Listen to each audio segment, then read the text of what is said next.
Student welcome back to my channel Akash lecture. Student आज की इस वीडियो में आप लोगों को बताने वाला हूं कि केमिस्ट्री में पास होने का ट्रिक। मेरे प्यारों से अगर आप केमिस्ट्री का पेपर देने गए हो और केमिस्ट्री के पेपर में अगर आप लोगों को कुछ नहीं आ रहा है तो केमिस्ट्री के पेपर में आप कैसे पास होगे मेरे प्यारों चो, बिना पढ़े बिना याद किए केवल व केवल ट्रिक से मैं आप लोगों को बताने वाला हूं। और 100% गारंटी है टीचर खुश होकर पूरा का पूरा नंबर देगा, एक नंबर आप लोगों के एग्जामिनर काट नहीं सकता है और कभी जिंदगी में आप फेल नहीं होगे, इस बात का दावा करता हूं मेरे प्यारों बच्चों। मैं कुछ भी याद करने के लिए नहीं बोलूंगा कि आप इतना क्वेश्चन याद कर लो, चाहे ये परिभाषा याद कर लो, कुछ भी नहीं मेरे प्यारे बच्चों। अगर आपकी तैयारी बल्कि 0% है, बस डायरेक्ट आप पेपर में बैठ गए मेरे प्यारे बच्चों और आपके सामने एक पेपर आ गया है केमिस्ट्री का, जैसा देख पा रहे 2026 का ये केमिस्ट्री का पेपर है और ये केमिस्ट्री का पेपर आ गया और इस पूरे के पूरे केमिस्ट्री के पेपर में एक भी प्रश्न अगर आप लोगों को नहीं आ रहा है तो इस पूरे के पूरे पेपर को आप कैसे सॉल्व करोगे ताकि आप लोगों का जो है 70 नंबर में कम से कम मेरे प्यारे बच्चों 50 से लेकर 55 नंबर आ जाए। आज की इस वीडियो का ऐसा ट्रिक आपको बताऊंगा कि अगर केमिस्ट्री में आप लोगों को कुछ भी नहीं आ रहा है तो केमिस्ट्री के पेपर को आप कैसे पास करोगे, पूरा का पूरा पेपर मैं सॉल्व करके आप लोगों के सामने दिखाने वाला हूं इस बोर्ड एग्जाम की कॉपी पे। और यकीन मानिए कि आपका 70 में 50 से लेकर 55 नंबर बिल्कुल क्लियर हो जाएगा। देखिए मेरे प्यारे बच्चों, कोई भी प्रश्न ले लेते हैं, कोई भी इसमें से कोई भी प्रश्न आप ले लो, कोई भी प्रश्न को मैं सॉल्व करके दिखा दूंगा और आपके अंदर भी इतना कॉन्फिडेंस आ जाएगा कि दुनिया का कोई भी पेपर देने गए हो और केमिस्ट्री का पेपर आ जाएगा, उसको आप आसानी से सॉल्व कर पाओगे। देखिए मेरे प्यारे बच्चों, मान लेते हैं कोई भी प्रश्न, पूरा प्रश्न नहीं करके दिखा दूंगा। मान लीजिए जैसे ये वाला प्रश्न है, अच्छा ये वाला प्रश्न देख लेते हैं, पहले परिभाषा वाला देख लेते हैं। परिभाषा बहुत ज्यादा पूछता है, जैसे बोलेगा कि निम्न पदों का परिभाषित कीजिए। अगर आप मेरे प्यारे बच्चों केमिस्ट्री का पेपर देने गए हो, इतना याद रखिए 100% मेरी प्यारे बच्चों गारंटी है कि ये दो परिभाषा आपके पेपर में आना ही आना है। एक मोल अंश, एक मोललता, एक मोलरता होता है। तीन परिभाषा आपको देगा ही देगा, तीनों में से एक जरूर देगा। जैसे इस पेपर में दिया है दो कि मोल अंश की परिभाषा लिखिए या मोलरता की परिभाषा लिखिए, ठीक है, या तो मोललता की परिभाषा लिखिए। तो मोललता, मोलरता, मोल अंश तीन होता है, मैं लिख भी देता हूं। एक मोलरता, एक होता है क्या, मोलरता होता है। तो तीन ही परिभाषा आपके पेपर में आता है, ठीक है, या तो मोल अंश, या तो मोलरता, या तो मोललता, तीन आ गया। चलिए अब यहां पे दोनों का परिभाषा में लिख के दिखाने वाला हूं। कोई भी परिभाषा आ जाएगा उसको आप कैसे लिखोगे वो समझिए। देखिए सबसे पहले जो काम करना है आप लोगों को वो है, आप लोगों को यहां पे हेडिंग बनानी है। तो प्रश्न दूसरे का ख वाला है तो आपको यहां पे मेरे प्यारे बच्चों डालना पड़ेगा। आप यहां पे लिखोगे कि प्रश्न उत्तर संख्या। देखिए हेडिंग आपको बिल्कुल सही सही डालना है, इसमें थोड़ा सा भी गलती नहीं आप लोगों को करना है। जैसे प्रश्न उत्तर संख्या, प्रश्न उत्तर संख्या आप दूसरा का कर रहे हो तो आप लिखोगे दूसरा, दूसरा में ख कर रहे हो तो आप उसके सामने लिखिए कि आप दूसरे का ख वाला कर रहे हो, इस तरह कोष्टक में। इसके बाद मेरे प्यारे बच्चों स्केल की सहायता से आप इसके नीचे अंडरलाइन कीजिएगा। स्केल भी आपको लेकर जाना है, स्केल की सहायता से इस हेडिंग के नीचे आपको करना है अंडरलाइनिंग ताकि दिखने में ये जो हेडिंग है काफी सुंदर लगे। तो प्रश्न उत्तर संख्या दूसरे का ख, और दूसरे का ख में हम लोग पहला वाला कर रहे हैं। दो प्रश्न पूछा था ना, एक पूछा है कि मूल अंश किसे कहते हैं, एक पूछा है कि मोललता किसे कहते हैं। तो यहाँ पे मोल अंश की अगर परिभाषा देना है तो आपको हेडिंग डालना पड़ेगा यहाँ पे कि मोल अंश, यहाँ पे हेडिंग डालोगे मोल अंश, ठीक है। मोल अंश की परिभाषा ये हेडिंग होगी ताकि एग्जामिनर को एकदम बिल्कुल शुद्ध समझ में आ पाए कि हाँ आपने मोल अंश की परिभाषा यहाँ पे लिखा हुआ है। और राइटिंग जितना हो सके उतना थोड़ा सा अच्छा करके आप लिखिएगा, ठीक है। ये देखिए हेडिंग बन गया मोल अंश की परिभाषा। अब क्या करना है, स्केल लेना है और स्केल की सहायता से इसके नीचे कर देना है आप लोगों को मेरे प्यारे बच्चों अंडरलाइनिंग। देखिए यहाँ पे आपको कर देना है अंडरलाइनिंग ताकि दिखने में अच्छा लगे। क्लियर है मोल अंश की परिभाषा। अब मेरे प्यारे बच्चों मोल अंश की परिभाषा आपको मालूम है नहीं, लेकिन आप इसका परिभाषा कैसे लिखोगे मेरे प्यारे बच्चों। देखिए आप मेरे प्यारे बच्चों इतना दिमाग याद रखिए कि कोई भी परिभाषा अगर आपको लिखने की आ जाए, मैं बोला हूं ना कि केमिस्ट्री में तीन ही परिभाषा पूछता है, या तो मोल अंश, या तो मोलरता, या तो मोललता। कोई भी तीनों में से एक परिभाषा आ जाए, आप एक चीज याद कीजिएगा, एक होता है मेरे प्यारे बच्चों मोलों की संख्या, इस बात को याद रखिएगा, एक होता है मोल अंश, ठीक है। देखिए इसी से हम लोग बनाएंगे, कैसे लिखेंगे कि किसी विलियन में, देखिए मोल अंश हो चाहे आपका वो मोललता दे दे चाहे आपका मोलरता दे दे, बिलियन की बात जरूर आएगा। तो आप लिखोगे इसका बनाकर कि किसी, लिखोगे कि किसी विलियन में, आप यहां से लिखोगे बनाकर कि किसी बिलियन में, किसी बिलियन में किसी घटक के, कोई भी घटक एक ले लो, एक बिलियन ले लो और उसमें कोई एक घटक ले लो। तो आप लिखोगे कि किसी बिलियन में किसी घटक के, किसी घटक के मोलों की संख्या, देखिए यहां पे आ गया मोल, मोल से आप मोलो याद लिख लीजिएगा, ट्रिक है। मोलों की संख्या, मोलों की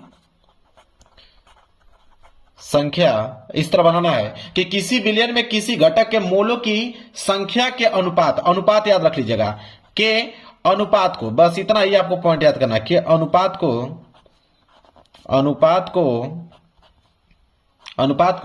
मोल अंश कहते हैं, मोल अंश कहते हैं। लो भाई परिभाषा बन के हो गया रेडी।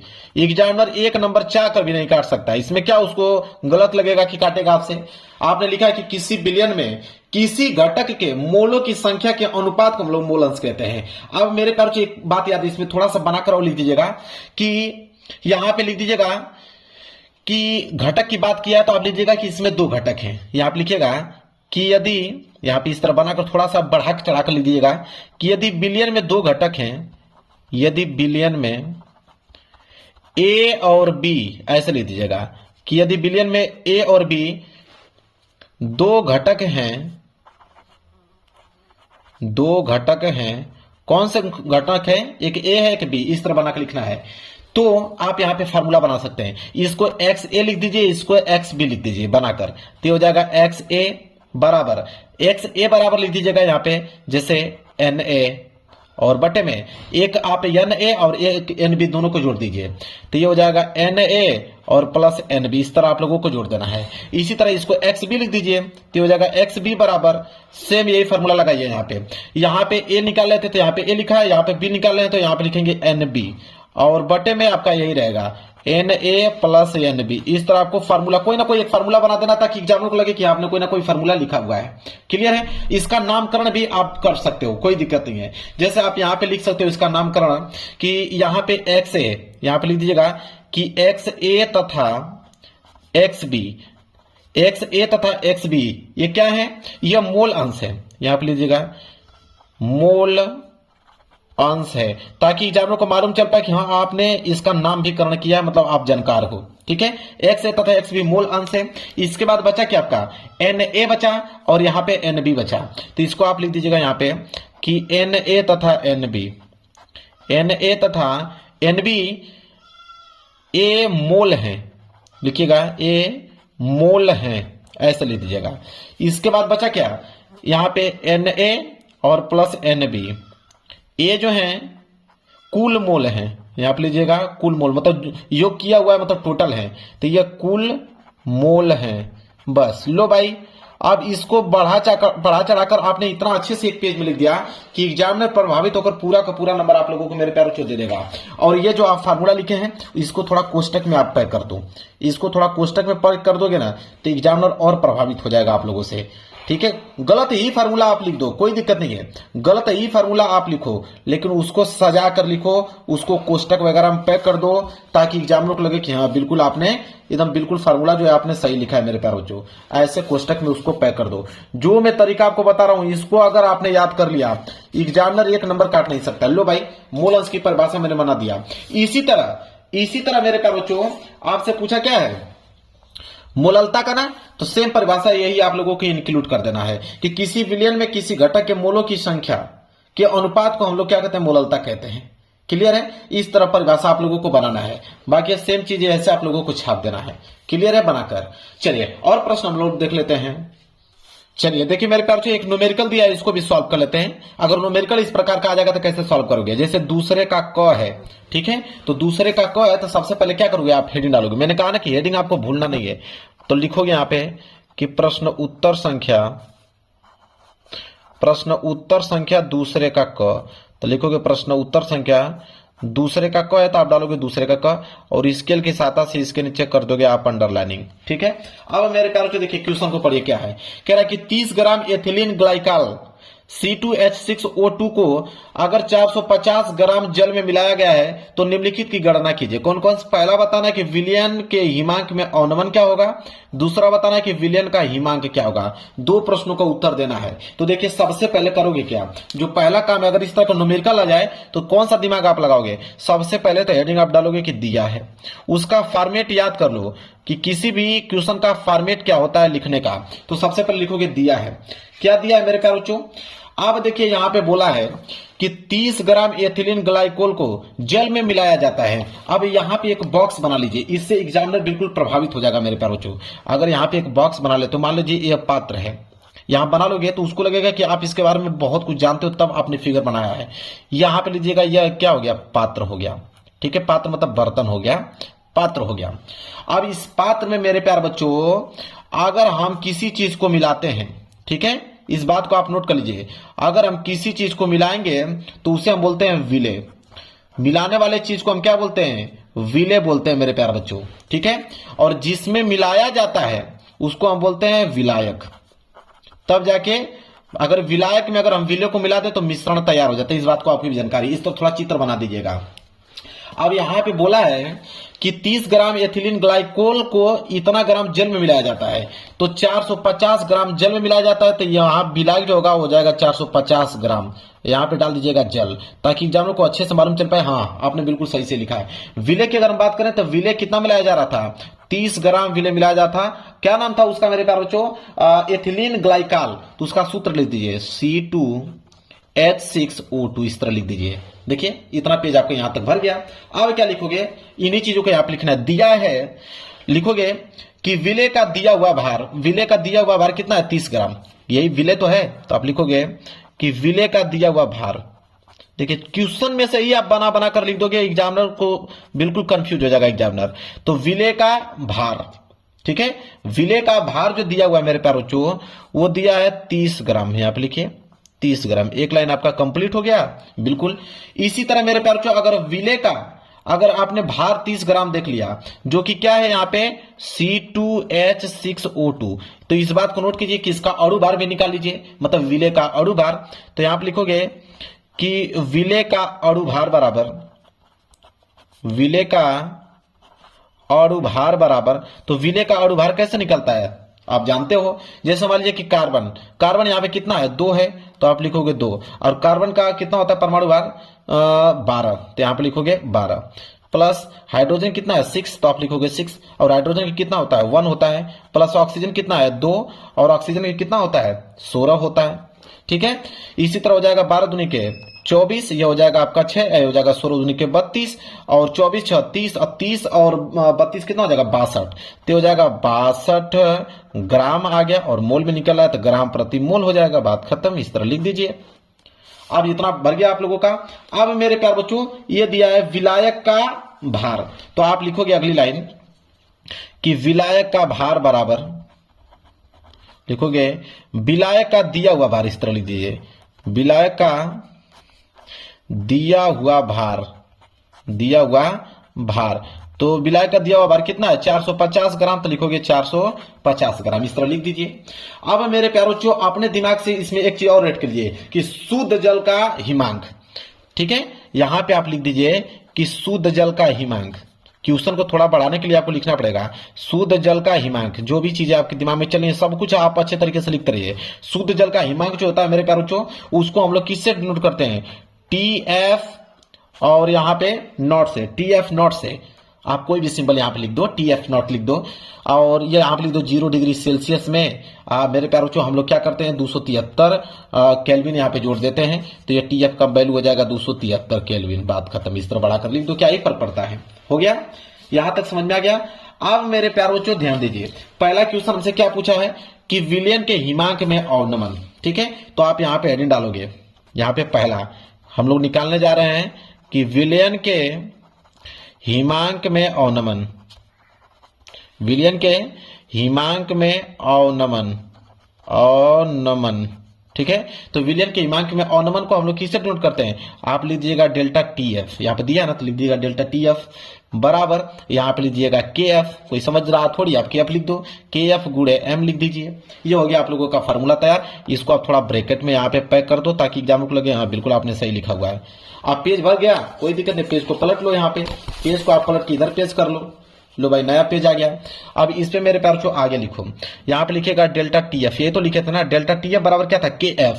और KF का मान लिख दीजिएगा कि यहाँ पे कि KF का मान कुछ भी लिख दीजिए कि KF का मान होता है 1.86। ठीक है, अब यहाँ पे लिखिएगा कि KF था तो इसका हो जाएगा 1.86 और गुड़े 30 ग्राम था तो यहाँ पे लिख दीजिए 30 ग्राम, और बटे में 62 भी वैल्यू था तो इसका 62 में भाग दे दीजिए, 62 का भाग दे दीजिए, और बटे में 450 भी बात तो 450 को दे दीजिए, उसमें 1000 का भाग दीजिए, 1000 का भाग देंगे तो वो किलो में चेंज हो जाएगा। इस तरह आपको कैलकुलेशन कर देना है बढ़ाकर, तो हो जाएगा 1.86, ठीक है, और गुड़े ये हो जाएगा 30 बटे 62, और 1000 कहाँ चला जाएगा ऊपर, 450 कहाँ जाएगा नीचे। अब यहाँ 10 हटा दोगे तो यहाँ पे नीचे हो जाएगा 100। अब यहाँ पे 2 जीरो से 2 जीरो कैंसिल, 1 जीरो से यह 1 जीरो कैंसिल हो गया। यहाँ पे घटाएंगे 15 से तो 15 दूनी 30, अब 15 तिया 45 होगा ना। ऐसे कटाएंगे आप कितने बार में, 3 बार में कट जाएगा, 3 बार में पूरा का पूरा कट गया, और 3 से यह 3 पूरा कट गया, बच गया सिर्फ 2, तो 2 बच गया, तो यहाँ पे आ गया डेल्टा TF। डेल्टा TF का मान कितना आ गया, 2 केल्विन आ गया। लो भाई आंसर कंप्लीट। बताओ कौन काटेगा आप लोगों का, एक नंबर आपका कहीं नहीं काट सकता है। इसी प्रकार दूसरा निकालना था तो आप लिखेंगे दूसरा मेरे प्यारों जो क्या यहाँ पे बोला था, तो दूसरा हमसे बोला था विलियन का हिमांक, तो हेडिंग डालेंगे विलियन का हिमांक।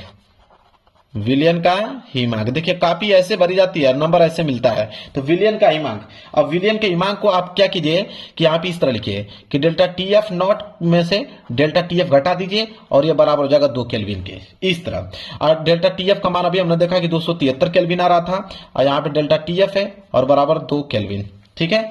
अब यहाँ पे क्या हो जाएगा मेरे प्यारों को कि 273 माइनस 2 केल्विन और बराबर यह जाएगा तो उधर प्लस में हो जाएगा। 273 में से 2 घटा दीजिए, आ जाएगा 271, ठीक है। 271 केल्विन बराबर TF। लो भाई ये भी आंसर आ गया। इस तरह आप लोगों को काम करना भाई, ये आंसर आप लोगों का कंप्लीट हो गया। समझ में आ गया ना आप लोगों को, 2 पेज भर गया और आंसर भी आ गया, ठीक है। भले ही आपने गलत लगाया लेकिन एग्जाम को मालूम नहीं चल पाएगा, आपको बस स्टेप बाय स्टेप बढ़ाना है, कैलकुलेशन को पूरा करना है, इस बात को आप ध्यान में रखिए। चलिए आगे देख लेते हैं मेरे प्यारे बच्चों, और कोई प्रश्न देखते हैं। चलिए मेरे पास एक प्रश्न है, ऐसा देख लेते हैं। यहाँ पे अंतर वाला प्रश्न सबसे ज्यादा आता है। बोलता है कि निम्नलिखित में विभेद कीजिए। जैसे बोला यहाँ पे कि एसीटेल्डिहाइड तथा एसीटोन में अंतर बताइए। दूसरा है यहाँ पे कि एसीटोफिनान तथा बेंजोफिनान में अंतर बताइए। देखिए अंतर वाले के लिए सबसे ट्रिक बता देता हूँ, बेहद सबसे इंपॉर्टेंट ट्रिक बताऊंगा मैं आप लोगों को। जैसे तीसरे का ग है ना, तो सबसे पहले मैंने क्या कहा कि हेडिंग आपको डालना है। लिखोगे यहाँ पे कि प्रश्न उत्तर, हेडिंग आपकी बिल्कुल सही सही होनी चाहिए। प्रश्न उत्तर संख्या तीसरे का ग है तो आप लिखोगे तीसरे का ग, प्रश्न उत्तर संख्या तीसरे का ग स्केल के साथ अंडरलाइन हो गया। तीसरे की ग में पहला आप कर रहे हैं, ठीक है। अंतर पूछा था, किसमें किसमें अंतर पूछा था, तो यहां पे लिखेंगे कि एल्डिहाइड तथा किसमें पूछा था, एसीटोन में पूछा था, तथा एसीटोन में अंतर बताइए। यह क्वेश्चन में हमसे पूछा है मेरे प्यारों को। अंतर वाला प्रश्न बता देता हूं, एक ही ट्रिक है, पूरा का पूरा अंतर लिख दोगे जितना भी आएगा। देखिए जब भी अंतर लिखने जा रहे हो तो इस बात को आप जरूर से जरूर नोट करें कि इन दोनों में अगर अंतर आप देख रहे हो तो आपको कॉलम बनाने की जरूरत है। कॉलम में क्या, पहला कॉलम यहाँ पे बनाना है आपको ब्लैक पेन से गुणधर्म का। यहाँ पे कॉलम बनाइए गुणधर्म। गुणधर्म बनाने के बाद जो ये आपका एसिटिल्डिहाइड है इसको यहाँ पे नोट कर लीजिए, ठीक है। एल्डिहाइड यहाँ पे इसको नोट कर लीजिए, और एक साइड क्या नोट करेंगे आप, एसीटोन, तो यहाँ पे कर दीजिए आप मेरे प्यारे बच्चों एसीटोन। ये एसीटोन की हेडिंग हो गया। अब क्या करना है, गुणधर्म हो गया। गुणधर्म में पहली हेडिंग जो डालना है वो डालना है प्रकार। इस बात को कोई भी आ जाएगा यहाँ पे अंतर वाला, यही काम आपको करना है। गुणधर्म लिखिए, जिसमें अंतर पूछा उन दोनों का नाम लिखिए, और पहला हेडिंग होगा प्रकार, ठीक है। प्रकार में कुछ भी, जैसे एल्डिहाइड है तो उसको लिखिए कि ये एल्डिहाइड प्रकार का है। देखिए एल्डिहाइड दिख रहा है ना, उसी से अनुमान लगा दीजिए। आप लिखिएगा यहाँ पे कि ये एल्डिहाइड परिवार का है, ये एल्डिहाइड परिवार का है। एल्डिहाइड का सूत्र कुछ भी बनाकर लिख दीजिए, जैसे CH3CHO, ताकि जानों को मालूम चल पाए कुछ ना कुछ आपने लिखा हुआ है। एसीटोन का देखो, एसीटोन से आपको समझ रहा कि कीटोन, ठीक है। तो आप इस तरह ट्रिक बना लीजिए, ये तो कीटोन परिवार का है। कीटोन का फॉर्मूला आप लिख दीजिए, जैसे आप लिख दीजिए CH3 लिख दीजिए, COCH3 फिर लिख दीजिए, ठीक है। हो गया, ये हो गया प्रकार में। फिर दूसरी हेडिंग होनी चाहिए आपकी संरचना। संरचना में क्या लिखना पड़ेगा, जैसे मान लीजिए एसिल्डिहाइड है तो इनको लिखिए कि ये कार्बोनिलिक समूह है। इसको आप इस तरह बनाकर ट्रिक लिख दीजिए कि हो जाएगा कार्बोनिल समूह है, कार्बोनिल समूह है। और इसमें जो C होता है ठीक है, वो डबल बॉन्ड से O से जुड़ा होता है, इस तरह आप लिख सकते हो। और यहाँ पे लीजिए हाइड्रोजन है तो लिख दीजिएगा कि एक हाइड्रोजन होता है और वह CH3 लिखा है तो यहाँ लीजिए CH3 से जुड़ा होता है, इस तरह जुड़ा होता है। लो भाई देखिए कौन काटता है देखता हूं, एक भी नंबर आपका नहीं कटेगा। इसी तरह कीटोन में है तो इसको भी यही लिख देखिए कि कार्बोनिल समूह है, कार्बोनिल समूह है, इसमें भी यही लिख दीजिए, इसमें भी यही समूह है। ये जो है डबल बॉन्ड से जुड़ा हुआ है, कार्बन जो है डबल बॉन्ड से जुड़ा हुआ है, इसमें भी लिख दीजिए CH3 है ना, लिख दीजिए कि इसमें भी CH3 से जुड़ा हुआ, और यहाँ पे CH3 दो है तो आप लीजिए कि 2 CH3 से जुड़ा होता है। बस लो भाई, संरचना का भी काम यहाँ पे खत्म हो गया है। इसी तरह क्या होगा, दो चीज और याद करिए, एक होता है टोनल परीक्षण, यहाँ पे कोई भी आएगा ये लिखिए टोनल परीक्षण, और एक आप नीचे नहीं डालेंगे क्या, फेलिंग, यहाँ पे लिख दीजिए फेलिंग विलेन। बस कुछ भी दो हेडिंग अपने से बना लीजिए।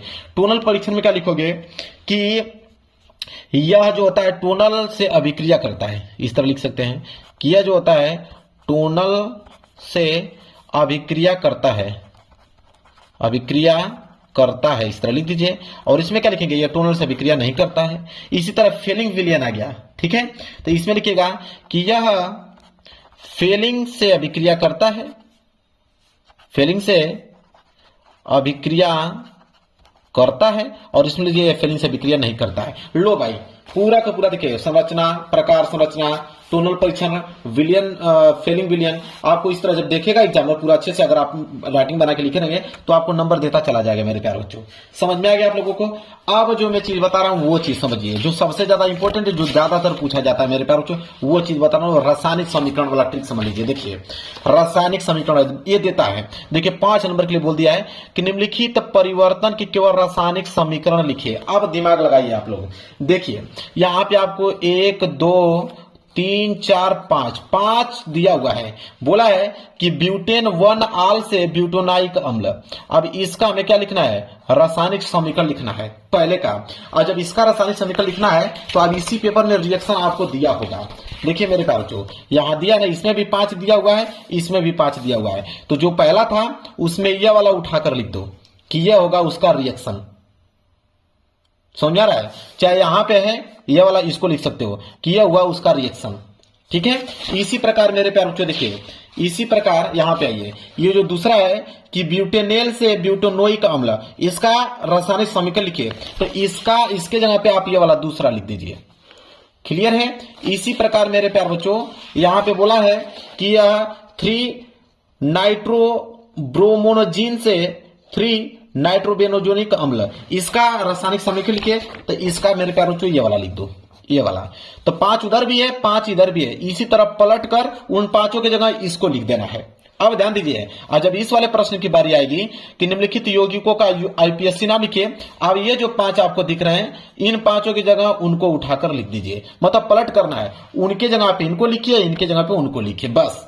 उनमें भी 5 था, इनमें भी 5, वहां पे रासायनिक समीकरण पूछा था, यहाँ पे रासायनिक समीकरण दिया हुआ है तो उनको लिख दीजिए, और यहाँ पे ऑलरेडी रासायनिक समीकरण देके आईपीएससी नाम लिखा है तो उनको यहाँ पे लिख दीजिए। क्लियर हो गया? समझ में आ गया मेरे प्यारे बच्चों आप लोगों को? यह काम कर, यही ट्रिक इसमें भी लगाना है कि निम्नलिखित अभिक्रियाओं में उत्पाद का अनुमान लगाइए। उत्पाद का अनुमान लगाना, जैसे देखिए कह रहा है कि इसको अगर इसमें जोड़ देंगे तो क्या होगा, तो इसमें क्या होगा मेरे प्यारे बच्चों, अब देखिए HBr दिया ना, तो यहाँ पे लिखेंगे HBr होगा, और अब कुछ नहीं समझ आ रहा तो लिखिए प्लस, और ये जो दिया है इसको उतार दीजिए, ये जो दिया हुआ है इसको क्या करेंगे, इस तरह उतार देंगे, यहाँ पे CH3 हो जाएगा, यहाँ पे OH हो जाएगा, यहाँ पे CH3 हो जाएगा, इस तरह कर दीजिए। इसी तरह इसमें क्या होगा, तो इसमें ये वाला चीज लिख दो, मतलब पलट कर इन्हीं चारों में से आपको अदला बदली करके मेरे प्यारे बच्चों किसी न किसी तरह कन्वर्ट करना है। एक भी प्रश्न छोड़ के मेरे प्यारे को नहीं आना है। फिर आ गया कि रासायनिक समीकरण सहित एक रासायनिक परीक्षण लिखिए। फिर यही ट्रिक आप लोगों को मेरे प्यारे बच्चों अपनाना है, जो मैंने अभी जस्ट बताया आप लोगों को, इनके जगह पे उन्हीं समीकरणों को उठाकर मेरे प्यारे बच्चों यहाँ पे अदला बदली कर किसी न किसी तरह रिएक्शन को पूरा करना है, जब कॉपी एग्जामिनर चेक करेगा ना तो उसको खुद इतना रिएक्शन पूरा का पूरा डिटेल में नहीं मालूम रहेगा। वो आप अगर अच्छे से लिखे ना तो पूरा का पूरा रिएक्शन पे नंबर देता चला जाएगा। मतलब जोड़ जोड़ के रिएक्शन को पूरा करना है, यह काम आप लोगों को मेरे प्यारे बच्चों करना है, इस बात को याद रखिएगा। और यहाँ परिभाषा की अगर बात करें तो परिभाषा मैंने बता दिया है कि कैसे परिभाषा आप लोगों को करना है। लो भाई पेपर हो गया बिल्कुल समाप्त। अगर इस तरह करोगे मेरे प्यारे बच्चों, यकीन मानिए कि 70 में अगर 50 से 55 नंबर तो बिल्कुल क्लियर आ ही जाएगा आप लोगों को, इस बात की गारंटी है। वीडियो पसंद है तो वीडियो को लाइक कर देना, चैनल पर नए हो तो चैनल को जरूर सब्सक्राइब कर लेना। मिलेंगे एक प्यारे से नेक्स्ट वीडियो में, तब तक के लिए धन्यवाद।